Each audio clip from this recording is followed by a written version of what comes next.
میرے عزیز دوستوں اور بزرگوں، میں آپ سے یہ کہنا چاہوں گا کہ ہم اپنی بیویوں سے اچھا سلوک کریں، اور یاد رکھیے میں تو مرد حضرات سے کئی مرتبہ کہہ چکا ہوں، بہت سے لوگ مجھ سے تھوڑا ناراض بھی ہوئے، قرآن میں سنت میں کہیں پر بھی یہ نہیں لکھا ہے کہ بیوی آپ کے کپڑے دھونا۔ علماء کرام بیٹھے ہیں، مفتی صاحب ہیں، حسان فاروقی صاحب ہیں، کہیں پر یہی نہیں لکھا گیا کہ بیوی آپ کے کپڑے دھونا، کہیں پر بھی یہی لکھا گیا کہ آپ کو کھانا پکا کے کھلانا، کہیں پر بھی یہی نہیں لکھا گیا کہ آپ آئے تو آپ کے سر کو دبانا، نہیں لکھا گیا کہیں پر بھی۔ کھانا پکانا، کپڑے دھونا، گھر کو جھاڑو دینا نہیں لکھا گیا ہے، بلکہ دین اسلام میں لکھا گیا ہے کہ اس کی آمدنی میں، بیوی کی آمدنی میں شوہر کا حق نہیں ہے، شوہر کی آمدنی میں بیوی کا حق ہے، گھر چلانا ہے۔ اور بلکہ اللہ کے رسول صلی اللہ علیہ وسلم کی حدیث شریف میں خود سنا ہوں اور پڑھا ہوں، اگر شوہر گھر میں نہیں ہے اور گھر کی ضروریات کو ضروری تکمیل کرنا تو بیوی شوہر کے پیسے لے کے استعمال بھی کر سکتی ہے، اور اگر بیوی اپنے پیسے شوہر گھر میں استعمال کرتی ہے تو اس کا اجر ہے آخرت میں۔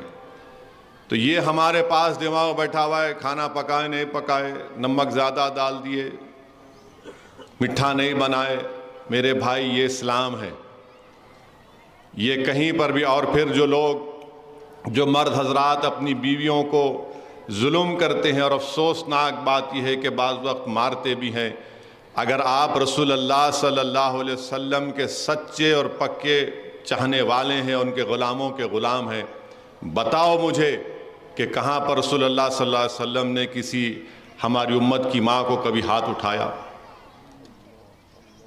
بتائیے آپ، کہیں پر بھی نہیں ملتا ہم کو۔ اور پھر اپنے دفاع کے لیے بولتے نہیں نہیں وہ مسواک کی لکڑی، ارے مسواک کی لکڑی وہ ہے وہ، مگر یہ بتاؤ کہ اللہ کے رسول صلی اللہ علیہ وسلم نے کچھ کیا؟ ایسا نہیں کیا۔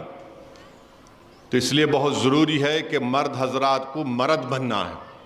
مردانگی اس میں نہیں ہے کہ بیوی پر غصہ کرنا غیر ضروری کے، مردانگی یہ نہیں ہے کہ غیر ضروری کے بیوی کو تانے مارنا، مردانگی یہ ہے کہ بیوی اگر غصہ کرے تو برداشت کر لینا۔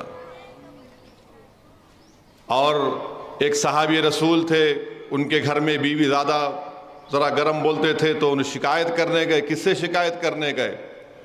فاروق اعظم سے،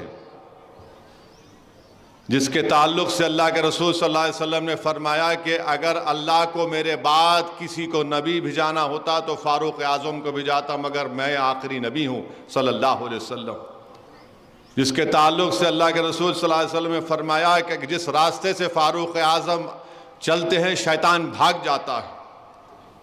جس کے تعلق سے بتایا گیا کہ ایک مرتبہ فاروق اعظم نے شیطان کو پکڑ کر زمین پر لٹا کر اس کو مارا۔ وہ صحابی رسول صلی اللہ علیہ وسلم فاروق اعظم کے گھر کو گئے، وہاں جا کر کیا دیکھا کہ ان کے گھر میں ان کی بیوی ذرا گرم آواز میں ان سے بات کر رہی۔ بولے بھائی میں اپنا معاملہ سنانے گیا، یہاں پر تو وہی ہے۔ تو خیر جب وہ جانے لگے تو فاروق اعظم باہر آئے، اس صحابی رسول صلی اللہ علیہ وسلم بلا کر کہا کیا ہے؟ انہیں کہا میں اپنی بات کرنے آیا، آپ کے گھر میں یہ دیکھا۔ تو فاروق اعظم نے کیا کہا؟ بیوی ہے میری، میرے گھر کی عزت کی حفاظت کرتی ہے، میرے بچوں کو پیدا کیا تکلیف سے، میرے بچوں کی پرورش کرتی ہے، انسان ہے اگر کبھی کچھ بول دے تو کیا بات ہے، میں اس کو سن لیتا ہوں۔ میرے بھائی یہ مزاج پیدا کریے۔ ہمارے پاس تو ایسا ہے کہ اگر کوئی پلٹا کے بیوی کچھ بول دے، ہاں میرے کو پلٹا کے بول رہے۔ میرے بھائی رسول اللہ صلی اللہ علیہ وسلم کی سنت ہے، رسول اللہ صلی اللہ علیہ وسلم نے فرمایا، امت کی ماں حضرت عائشہ صدیقہ رضی اللہ تعالیٰ عنہ سے فرمایا کہ میں جانتا ہوں کہ آپ کب خوش ہوتی ہیں اور آپ کب غصے میں رہتی ہیں۔ بی بی عائشہ نے فرمایا بتائیے رسول اللہ صلی اللہ علیہ وسلم۔ اللہ کے رسول صلی اللہ علیہ وسلم نے فرمایا کہ جب آپ خوش ہوتی ہیں تو رب محمد صلی اللہ علیہ وسلم کی قسم کھاتی ہیں، جب آپ تھوڑا غصے میں ہوتی ہیں تو آپ رب ابراہیم صلی اللہ علیہ وسلم کی قسم کھاتی ہیں۔ میرے بھائی، اللہ کے رسول صلی اللہ علیہ وسلم نے امت کی ماں کے ساتھ ریس لگائی، ریس ہوئی تھی، پوچھئے علماء اکرام، حسان فاروقی صاحب، ریس ہوئی۔ ہم کیا کرتے ہیں؟ ساری رات بھر چورستے میں بیٹھ کے دوستوں سے باتاں کریں گے، 12-1 بجے گھر کو جاتے ہیں، بیچاری بیوی انتظار کر رہی کہ کب آئیں گے ہمارے شوہر، آتے کہ انہیں بولتے نہیں سوئے اب تک تم؟ وہ بیچاری اماں انتظار کر رہی کہ بیٹا کب آتا۔ میرے بھائی، یہ چیزوں کو سنو، سمجھو، اپنی زندگیوں میں انقلاب پیدا کرو۔